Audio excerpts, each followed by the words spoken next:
اگر آپ لکھنؤ اور اس کی بے پناہ قیمتی تاریخ اور اس کے ماضی میں ہونے والی دلکش، دل فریب اور خوبصورت واقعات کے بارے میں جاننا چاہتے ہیں، اور یہ بھی جاننا چاہتے ہیں کہ موجودہ دور میں لکھنؤ کی کیفیت کیا ہے اور بدلا ہوا لکھنؤ کس طریقے سے دکھائی دیتا ہے، اب یہاں کا ماحول کیسا ہے، تو برائے مہربانی چینل کو سبسکرائب کرنے کی زحمت گوارا کریں اور ساتھ لگے ہوئے بیل آئیکن کو بھی پریس کریں تاکہ نیا ویڈیو اپلوڈ ہونے کے بعد فوراً آپ کے پاس خبر پہنچ جائے۔ آئیے ایک بار پھر یاد کرتے ہیں اور جاننے کی کوشش کرتے ہیں کہ 1857 کی غدر اور اس سے جڑے ہوئے واقعات کیسے تھے اور کیا کیا ہوا تھا، کیسے ہوا تھا۔ 1857 کی غدر کو کئی ناموں سے جانا جاتا ہے، جسے ہم اپرائزنگ، میوٹنی، بغاوت اور نہ جانے کیا کیا کہتے ہیں، لیکن حقیقت میں جو سب سے صحیح نام اس کو دیا گیا وہ تھا آزادی کی پہلی جنگ کی جدوجہد۔ یہی نام مناسب ہے اور اس کو غدر کے نام سے بھی جانا جاتا ہے۔ بھارت کی جنگ آزادی خون سے لکھی گئی ہے۔ ان گنت بلیدانوں کے بلبوتے ملک کو آزادی حاصل ہوئی۔ بھارت میں برٹش راج کے دو کال اودھی ہیں، ایک 1857 کے پہلے، دوسرا 1857 سے 1947 تک۔ بھارت کی زمین پر سامراج واد نے جس دن قدم رکھا تھا اسی دن سے اس کے خلاف بغاوت اور جدوجہد شروع ہو گئی تھی۔ اسی جدوجہد کے پھل سوروپ بھارت میں آزادی حاصل ہوئی اور اپنے ملک کے لیے محبت اور قربانیوں کا جذبہ پیدا ہوا، اور جنتا نے یعنی عوام نے بہت زبردست قربانیاں کی، جس میں ہندو اور مسلم دونوں فرقوں کے لوگ کندھے سے کندھا ملا کر جنگ میں لڑے، نہ کیول لڑے بلکہ یدھ کو آوشک دل، دماغ اور ہاتھ پردان کیے۔ بقول اشفاق اللہ خاں کے، باندھ لے بستر فرنگی راج اب جانے کو ہے، باندھ لے بستر فرنگی راج اب جانے کو ہے، مر مٹیں گے ملک پر پھر انقلاب آنے کو ہے۔ اور بسم اللہ آبادی کا مشہور گانا، وطن کی راج میں وطن کے نوجوان شہید ہو، پکارتے ہیں یہ زمین و آسماں شہید ہو، شہید تیری موت ہی تیرے وطن کی زندگی، تیرے لہو سے جگ اٹھے گی اس چمن کی زندگی، ملیں گے پھول اس جگہ پہ تو جہاں شہید ہو۔ اور بھگت سنگھ کی یاد میں جو ایک جگہ پر لکھا ہے کہ شہیدوں کی چتاؤں پر جڑیں گے ہر برس میلے، وطن پر مٹنے والوں کا یہی باقی نشاں ہوگا۔ یہ نہیں ہے کہ 1857 کے پہلے کچھ نہیں ہوا تھا۔ 1857 سے پہلے جو بغاوتیں ہوئی، یعنی 1763 سے 1800 تک، اس میں کچھ خاص اس نام سے یاد کی جاتی ہیں۔ سب سے پہلے فقیر ودروہ ہوا، اس کے بعد مودنی پور اور بھال بھومی کا ودروہ یعنی بغاوت ہوئی، جو 1766 سے 1770 تک چلی۔ پھر شمشیر غازی کی بغاوت 1767 سے 1768 تک۔ 1700 سے لے کر 1870 تک سندیپ کے کسانوں کی بغاوت ہوئی، اور بنکر ودروہ، بنکروں کا بغاوت 1770 سے 1800 تک۔ پھر چکما ودروہ 1776 سے 1789 تک۔ پھر رنگ پور ودروہ 1783 میں ہوا۔ سباندیا ودروہ 1792 عیسوی میں ہوا، اور اس کے بعد آیا نمبر اودھ کا۔ اودھ کی بغاوت یعنی وزیر علی 1797 میں۔ اودھ کے نواب آصف الدولہ کی موت کے بعد یعنی 1757 عیسوی میں نواب نے وزیر علی کو اپنا جانشین بنایا۔ وزیر علی اودھ کی کمپنی کے چنگل سے مکت کرانا چاہتے تھے۔ انگریز چاہتے تھے کہ جو نواب بنے وہ ادھک رقم دے، وزیر علی کو یہ منظور نہ ہوا۔ انگریزوں نے آصف الدولہ کے بڑے بھائی سعادت علی کو نواب بنا دیا۔ انہیں وزیر علی میں دوسرے ٹیپو سلطان نظر آ رہے تھے۔ وزیر علی کو پینشن دے کر بنارس بھیج دیا گیا۔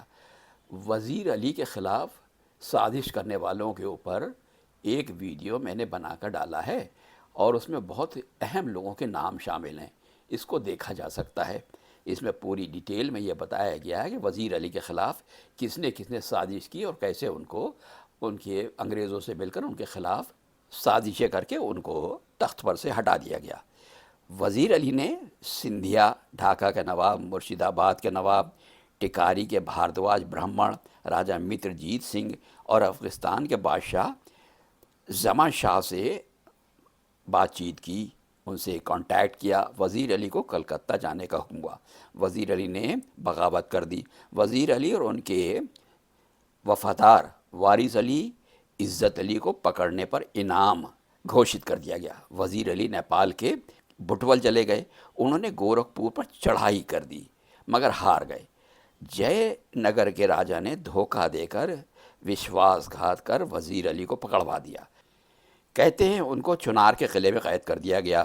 15 مئی 1817 کو صرف 36 سال کی عمر میں قید میں ہی ان کی موت ہو گئی۔ وزیر علی کو سارناتھ کے برہمن سامنت جگت سنگھ، چتئی پور کے بھوانی شنکر اور بنارس کے شیو دیو کا سمرتھن حاصل تھا۔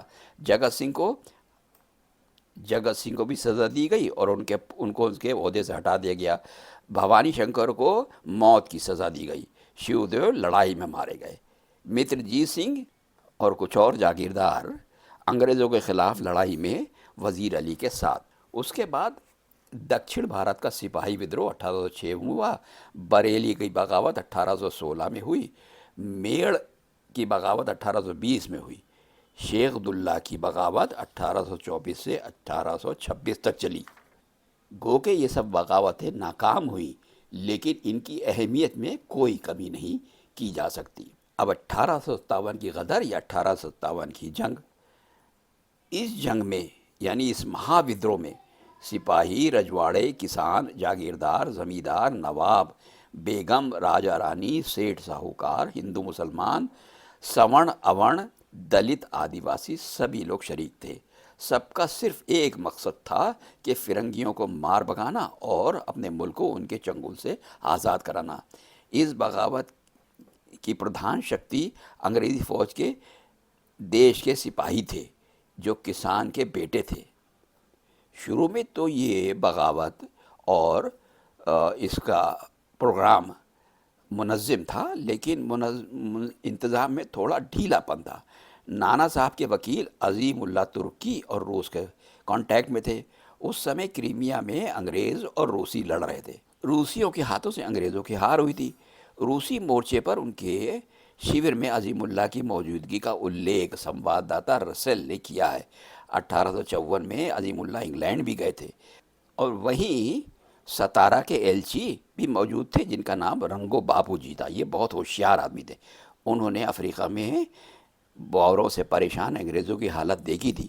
انہیں اندازہ تھا کہ انگریز جو ہیں ایسا نہیں کہ ہرائے نہیں جا سکتے۔ انہوں نے کرائمیا یدھ کا بھی وشلیشن کیا تھا۔ روس، فارس، ترکی انگریزوں کے دشمن تھے۔ افغانستان، برما، چین میں انگریز جنگ میں مصروف تھے۔ یورپ میں انگلینڈ اور فرانس کے بیچ گہری دشمنی تھی۔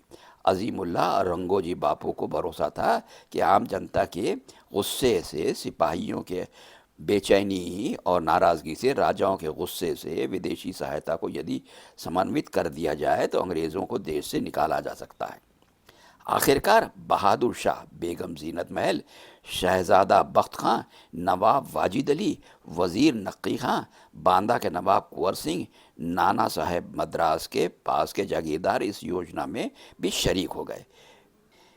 ان سامنت سرداروں نے انگریزی فوج میں جو دو دیسی سپاہی بھرتی تھے ان کو ملانے میں کوئی کسر باقی نہیں رکھی۔ جو پلٹنے بغاوت کے لیے راضی ہو جاتی ان کو وہیں کمیٹی سنچالن کے لیے بنا دیا جاتا۔ کمل کے پھول چپاتی کے ذریعے بغاوت کا آغاز جگہ جگہ سے ایک جگہ سے دوسری جگہ تک پرسارت کیا گیا۔ ودروہیوں کو ایک نیتا، ایک لکش یعنی ایک جھنڈے کی بھی پراپتی ہو گئی۔ بہادر شاہ ظفر کے جھنڈے تلے اس بغاوت کی شروعات ہوئی۔ ودروہیوں یعنی باغیوں کا نیترتو سامنت ورگ نے کیا۔ مقصد صرف ایک تھا کہ انگریزوں کو اس ملک سے بھگا کر بہادر شاہ کی حکومت پھر سے قائم کر دی جائے اور ملک کو آزادی حاصل ہو جائے۔ جنگ آزادی یا بغاوت۔ ایک تاریخ دان نے لکھا ہے کہ دو پلٹنیں 19 اور 34 لکھنؤ میں مقیم تھیں۔ انہوں نے ایکسیشن اودھ کی غیر منصفانہ کارروائی کے بارے میں مشورے کیے اور طے کیا کہ انگریزی راج الٹ دینے کے لیے بغاوت برپا کرنے کی کوشش کرنی چاہیے۔ 1857 میں جب پلٹنوں کے تبادلے کا وقت آیا تو ان میں سے ایک پلٹن بیرامپور اور دوسری بارکپور بھیج دی گئی۔ ان دونوں پلٹنوں کے دلوں میں انگریزی حکومت کی جانب سے سخت نفرت کا جذبہ موجود تھا اور انہوں نے دوسری پلٹنوں کے نام چٹھیاں روانہ کی۔ 24ویں پلٹن نے اس کارروائی میں پہل کی۔ ان چٹھیوں میں ہر پلٹن کو ہندوستان کے قدیم شاہی خاندان کی یاد دلائی گئی اور ظاہر کیا گیا کہ اودھ کے علاقے کی فوج کو برطرف کر دیا گیا ہے اور اس کے بجائے نئی پنجابی فوج بنائی گئی ہے جو سکھوں اور پنجابیوں پر مشتمل ہے۔ یہ تحریک زور پکڑتی رہی جس کی تفصیلات تاریخوں میں موجود ہے۔ بارکپور یعنی بنگال کی پلٹن نے سب سے پہلے بغاوت کی مگر وہ دبا دی گئی۔ 10 مئی 1857 کو میرٹھ میں بغاوت ہوئی اور باغیوں نے دلی پہنچ کر بہادر شاہ ظفر کو ہندوستان کا بادشاہ بنایا۔ یہ خبر سنتے ہی لکھنؤ کے 50,000 آدمی تلوار لے کر کھڑے ہو گئے۔ کانپور میں جو انگریزوں کا گڑھ تھا فتح ہو گیا اور انگریزوں نے ہتھیار ڈال دیے۔ بیلی گارڈ کا محاصرہ کر ہو گیا۔ اب دلی، لکھنؤ اور کانپور غدر کے بڑے مرکز تھے اور ہر محاذ پر یو پی کے سپاہی لڑ رہے تھے۔ ہندوستان کے بیشتر حصوں میں خاموشی تھی۔ امبالہ، پٹنہ اور کلکتہ میں معمولی ہشت پشت ہوئی۔ پنجاب، سندھ، سرحد، بنگال، آسام، مدراس کے لوگ اور وہاں کی فوجیں وفادار اور دیسی ریاستیں مددگار رہیں۔ گورکھوں سکھوں نے حمایت کی۔ راجہ جنگ بہادر نیپال سے فوج لے کر آیا۔ خود انگریزی فوجیں نہایت منظم اور اعلیٰ جنرلوں کی کمان میں لڑ رہی تھیں۔ جھانسی کی رانی اور نانا صاحب نے بے شک بڑی جواں مردی اور بہادری سے مقابلہ کیا۔ اب سن لیجئے اہل لکھنؤ کے بارے میں۔ اہل لکھنؤ کی بہادری۔ بر صغیر ہندوستان کے وسیع علاقے میں یہیں کے باشندوں کا مقابلہ تمام ہندوستانی اور انگریزی قوم سے جس طرح ہوا اس کی کیفیت رئیس احمد جعفری کی زبانی سنیے۔ انگریز فوج منظم تھی، ماہر جنگ تھی۔ انگریزوں کے پاس وسائل اور ذرائع کی کمی نہ تھی، دولت تھی، جاسوسوں کی کمک تھی، راجواڑوں، زمینداروں، تعلقہ داروں کی مدد تھی، سکھوں اور دوسرے علاقے کے سپاہیوں کی موج اور موج فوج تھی۔ اودھ کے باغیوں کے پاس نہ دولت تھی، نہ ذرائع تنظیم، وہاں حوصلہ تھا اور ہمت تھی، مر مٹنے کا جذبہ تھا، جان دینے کا ولولہ تھا۔ انہی ہتھیاروں سے وہ لڑتے تھے اور دشمنوں کے چھکے چھڑا دیتے تھے۔ تقریباً 18 مہینے لڑائی رہی۔ دلی کا 3 مہینے تک کا گھیراؤ رہا، محاصرہ رہا اور فتح کی صورت نہ نکلی تو پنجاب سے فوجیں آئیں اور سخت مارکے کے بعد دلی فتح ہوا۔ اس خبر نے اہل لکھنؤ کو جوش اور بڑھا دیا۔ رئیس احمد جعفری لکھتے ہیں، انگریزوں نے دلی فتح کر لی لیکن اودھ کے باہمت لوگوں کے حوصلے میں اس حادثے سے بھی فرق نہیں آیا اور وہ زیادہ جوش و خروش کے ساتھ لڑنے لگے۔ انگریزوں کو پے در پہ شکستیں ہوئیں۔ سر کولن دوسری مرتبہ میدان چھوڑ کر بھاگا۔ سر ہنری لارنس ایسا مایہ ناز جنرل جس نے دلی کو فتح کیا تھا جہان سے مارا گیا۔ لارڈ ڈفرن خاک و خون میں غلطہ ہوا۔ سریندر ناتھ لکھتے ہیں، 16 نومبر 1857 کو انگریزوں نے سکندر آباد پر حملہ کیا جس کا اہل لکھنؤ نے سخت مقابلہ کیا۔ کرنل گارڈن الیگزینڈر کا بیان ہے کہ قوی ہیکل حبشنیں جنگلی بلیوں کی طرح لڑ رہی تھیں اور جب تک وہ ہلاک نہیں ہو گئی یہ شبہ نہیں ہوا کہ وہ عورتیں ہیں۔ سارجنٹ فوبس میشل کہتے ہیں، ایک عورت پیپل کے ایک بڑے درخت پر بیٹھی ہوئی انگریزی فوجوں کو نشانہ بنا رہی تھی، آخر خود بھی گولی سے ہلاک ہوئی۔ انگریزوں کی تازہ دم فوجیں مہاراجہ کپورتھلا اور پٹیالہ کی قیادت میں پہنچ رہی تھیں۔ آخر دلکشا اور علم باغ میں انگریزوں نے اپنی ساری طاقت جمع کر کے بڑا زوردار حملہ کیا۔ اہل لکھنؤ نے بھی شدید مقابلہ کیا اور در و دیوار خون سے رنگین ہو گئے۔ پہلی مرتبہ شکست ہوئی مگر اہل لکھنؤ کی ہمت نے فرق نہیں آیا۔ لاہور کے مشہور مصنف میاں محمد شفیع نے 1857 کی ایک تحقیقی کتاب لکھی۔ اس میں لکھتے ہیں، دنیا میں کون سی ایسی قوم ہے جس نے اتنی ناکامیوں میں ہمت و جرات کا ایسا مظاہرہ کیا اور شکست کے بعد تازہ دم ہو کر لڑی ہو؟ دوسرے روز ہی لکھنؤ میں پھر ڈھول بجا اور موتی محل کے محاذ پر ایسا رن پڑا کہ پہلے دن کی لڑائی پیچھے رہ گئی، لیکن انگریزوں کی منظم اور مسلح فوج کے سامنے پھر بھی کچھ پیش نہ کی گئی، اور لکھنؤ کے مجاہد داد شجاعت دے کر مر رہے۔ اس میں ذرا بھی شک نہیں کہ لکھنؤ کی حالت دلی سے بدرجہ بہتر تھی۔ شہر میں نسبتاً خلوص تھا اور علاقے بھی وطن پرستی اور دین پروری سے سرشار تھے۔ غداروں کی کمی تھی اور لڑتے وقت سپاہی اور مجاہد عقابب اور انجام سے بالکل بے پرواہ ہو کر بے نیاز ہو کر لڑے۔ انگریزوں کی کمک ہر طرف سے ہوتی رہی، آخر لکھنؤ کا محاصرہ ہو گیا اور 5 مہینے تک انگریزوں کو لوہے کے چنے چبانا پڑے۔ مولوی ذکا اللہ دہلوی تاریخ عروج ہند انگلیشیا میں لکھتے ہیں، محصورین یعنی گھرے ہوئے لکھنؤ کو اس نا امیدی نے کہ نہ کہیں سے کمک آئے گی یا اور کوئی دستگیری یا نہ تائید ہوگی، ان کی ذہانت کو اور تیز کر دیا تھا۔ وہ اپنی حفاظت کے لیے نئی نئی تدبیریں اپنی فکر دقیق سے ایجاد کرتے تھے۔ یعنی لکھنؤ کے لوگوں نے باکمال ہمت اور شجاعت کا مظاہرہ کیا تھا اس جنگ میں، اور لکھنؤ کی ہر سڑک، ہر گلی اور ہر محلہ اس بات کی گواہی دیتا ہے کہ جو 1857 میں لکھنؤ کے شہریوں نے قربانی کی وہ بے مثال ہے۔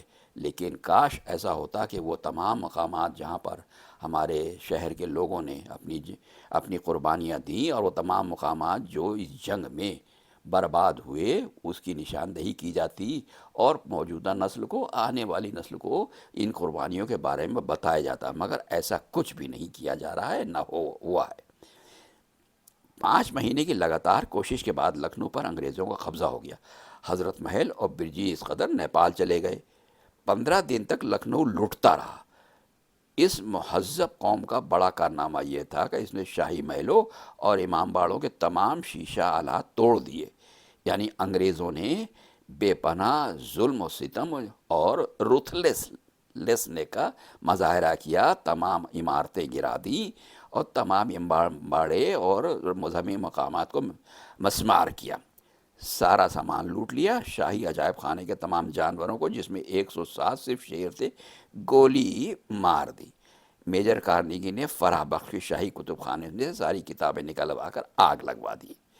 یہ تمام تاریخی واقعات نہ جانے کتنی کتابوں میں باقاعدہ موجود ہیں، درج ہیں، لیکن کتنے لوگوں کو اس کے بارے میں پتہ ہے یا وہ جستجو کرتے ہیں کہ جان سکیں کہ کیا ہوا۔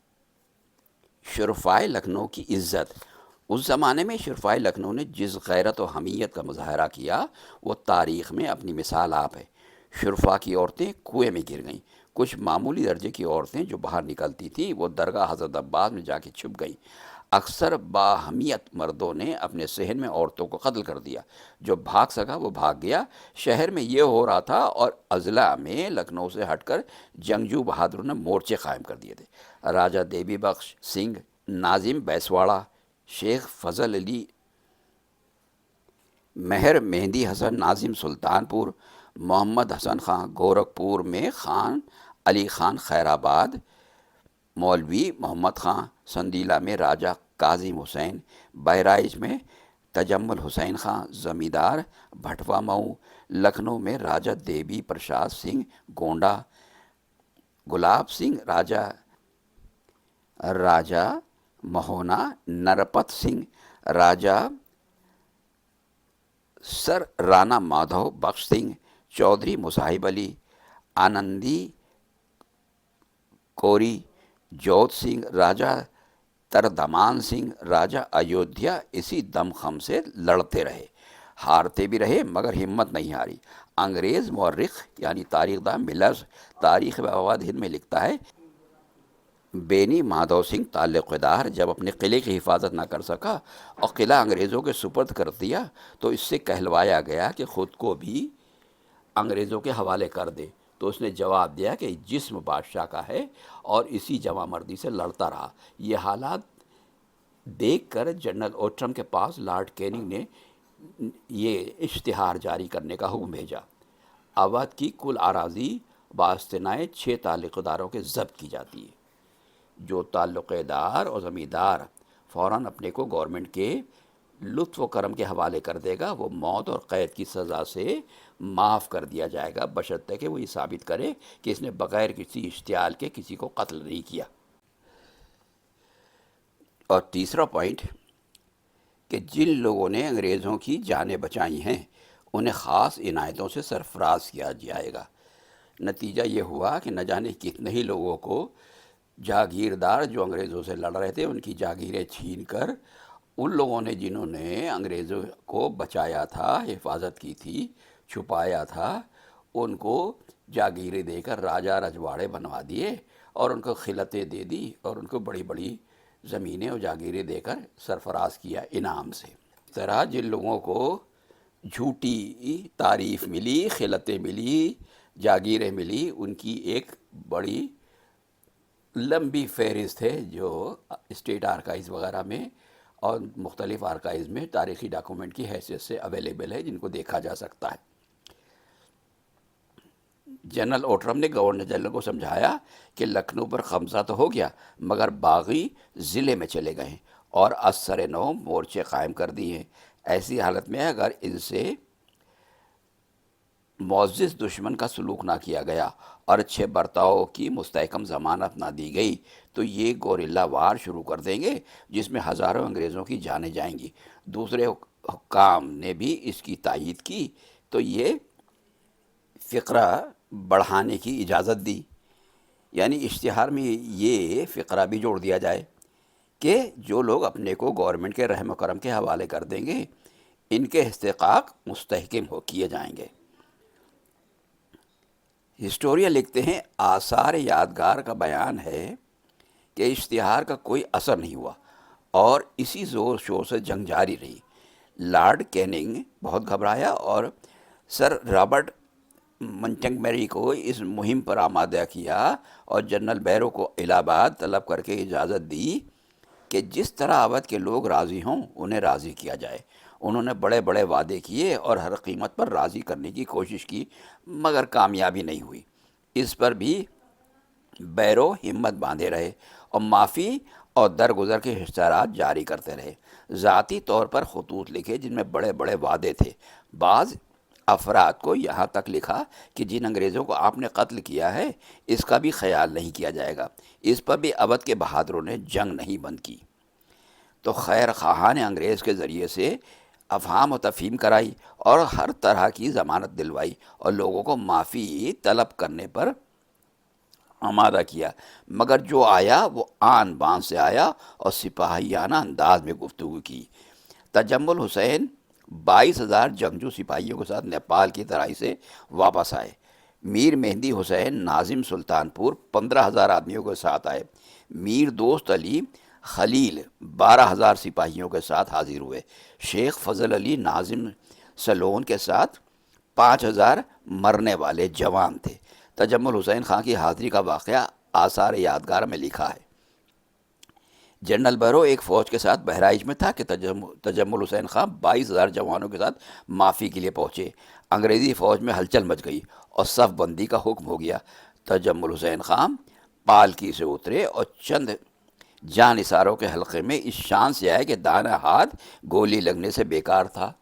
وہ ایک بانس کی نالی میں تھا جسے خدمت گزار سنبھالے ہوئے تھے، تپنچے کی جوڑی لگی ہوئی اور بائیں ہاتھ میں تلوار۔ جنرل کے سامنے آ کر کرسی پر بیٹھ گئے۔ جنرل اور اس کے رفقا بہت خوش اخلاقی سے پیش آئے۔ دوران گفتگو جنرل نے غالباً تعسف کے طور پر ان کے باغی ہو جانے کا ذکر کیا۔ تجمل حسین خان نے درست لہجے میں کہا، ہم ہرگز باغی نہیں ہیں، سرکار انگریزی کا کوئی حق ہم پر نہیں ہے۔ پشت با پشت سے جس کا نمک کھایا تھا اس کے ناموس کے ساتھ دیا اور آپ کے ہاتھ سے بچا کر نیپال پہنچایا ہے۔ اب ملک آپ کا ہے، آپ کی رعایا میں داخل ہو رہے ہیں، اسی طرح وفادار رہیں گے۔ بیرو نے مزاحاً یا امتحاناً کہا کہ اگر ہم آپ کو قتل کر دیں۔ انہوں نے تیور بدل کے کہا، ابھی تو ہم اور آپ یکساں ہیں، ہم بھی مسلح ہیں اور آپ بھی۔ جنرل مسکرایا اور ان کی پیٹھ پر ہاتھ رکھ کے کہا، بہادر ایسے ہی ہوتے ہیں۔ کرنل شمیر محتمم بندوبست نے اپنی رپورٹ میں بھی ان کی آن بان کا ذکر کیا ہے۔ یہ تھے وہ کچھ واقعات جن کا ذکر کیا جانا ضروری تھا، کیونکہ 1857 کے اوپر جتنا بھی بولا جائے، جتنا بھی لکھا جائے، جتنا بھی کہا جائے وہ کم ہے۔ 1857 کی تاریخ جانبازی، بہادری، قربانی اور ہمت کی مثالوں سے بھری پڑی ہوئی ہے۔ اس کو بار بار دہرایا جانا، لوگوں کو بتایا جانا، لوگوں کو اس کے بارے میں دکھایا جانا انتہائی ضروری ہے آج کے دور میں، جب ہمارے ملک میں یہ حالات پیدا ہو رہے ہیں کہ لوگوں کو اپنے ملک کی شان و عظمت سے محبت میں کمی ہوتی ہوئی دکھائی دے رہی ہے، جس میں پھر سے نئی روح پھونکی جانا ضروری ہے۔